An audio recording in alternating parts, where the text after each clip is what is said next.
जो लोग लिंचिंग कर रहे हैं वो क्या हिंदू नहीं है, कहा क्या कहा उन्होंने, सब कुछ कहा उन्होंने। और ये भी कहा कि किसी को मुसलमानों को निकालने का इख्तियार नहीं है। हम ये उनसे पूछना चाह रहे हैं कि क्या मोहन भगवत जी इस बात को मान चुके हैं कि मेजॉरिटी कम्युनिटी में आरएसएस और हिंदुत्व की आइडियोलॉजी की वजह से रेडिकलाइजेशन हो चुका है, क्योंकि वो लिंचिंग के बारे में कह रहे हैं।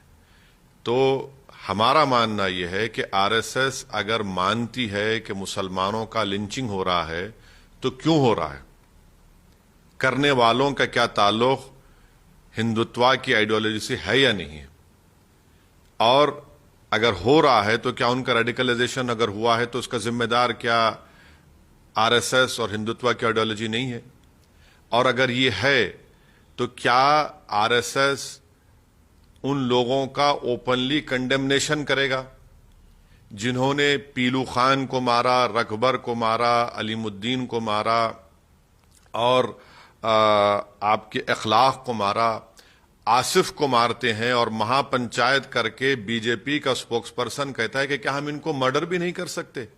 तो क्या इन तमाम लोगों को मोहन भगवत, जनाब मोहन भगवत, आरएसएस इनको डिसोन करेगी? और क्या वो सरकार पर दबाव डालेगी कि लिंचिंग के खिलाफ एक कानून बनाया जाए? और क्या ये बात सच नहीं है कि कल ही दिल्ली से नोएडा में काजिम अहमद को क्यों मारा गया? ये सब हो रहा है तो इसका मतलब यह है कि आरएसएस अगर लिंचिंग को मानती है तो लिंचिंग का जिम्मेदार कौन है? क्या आरएसएस इस बात को मानने को अभी भी तैयार नहीं है कि उनकी हिंदुत्व की आइडियोलॉजी की वजह से मेजॉरिटी कम्युनिटी में ये जो लोग कर रहे हैं वो रेडिकलाइज हो चुके हैं? मैं इन तमाम चीजों को मोहन भगवत की सिर्फ लिप सर्विस मानता हूं, इसलिए कि वेस्टर्न कंट्रीज में, खास तौर से यूएसए में, और यूएसए में जो ह्यूमन राइट्स का जो स्टेट डिपार्टमेंट की रिपोर्ट है, कंट्रीज ऑफ कंसर्न में हमारे देश का नाम आ चुका है। तो ये सब उनके लिए किया जा रहा है। अगर वो वाकई में रियलिस्ट हैं, वो वाकई में इसको बीमारी समझते हैं लिंचिंग को, वो वाकई में ये समझते हैं कि मेजॉरिटी कम्युनिटी में एक सेक्शन रेडिकलाइज हो चुका है, तो फिर उनको डिसोन करना पड़ेगा।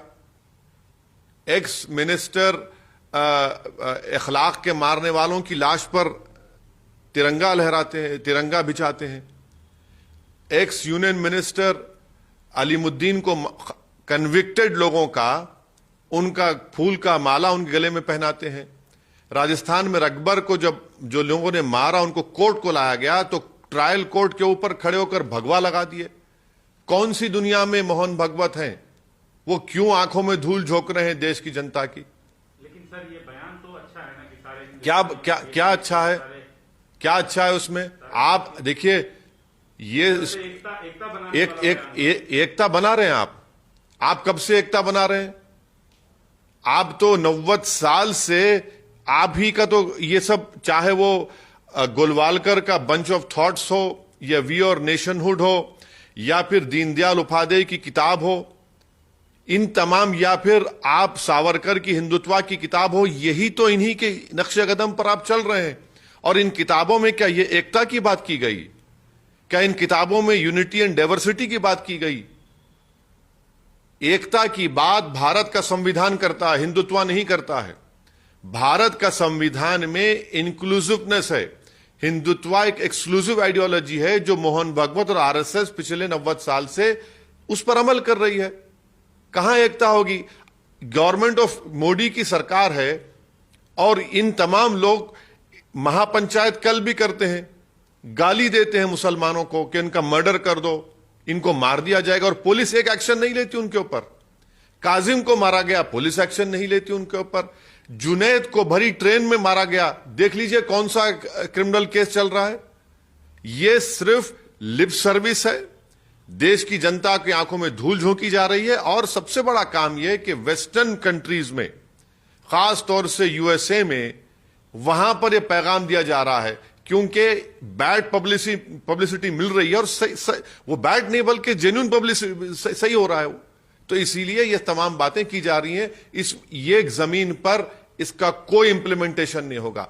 अगर डिसोन करेंगे, इस बात को मानेंगे कि हां रेडिकलाइजेशन हुआ है, और कैसे उनको डिरेडिकलाइज करेंगे, ये इनको सोचना पड़ेगा। सर एक दूसरा सवाल, योगी आदित्यनाथ ने आपको चैलेंज किया है यूपी के चुनाव के मद्देनजर, क्या कहना है आपका? बिल्कुल, हम तो मेरी 3 महीने की पुरानी स्पीच है उतरला में।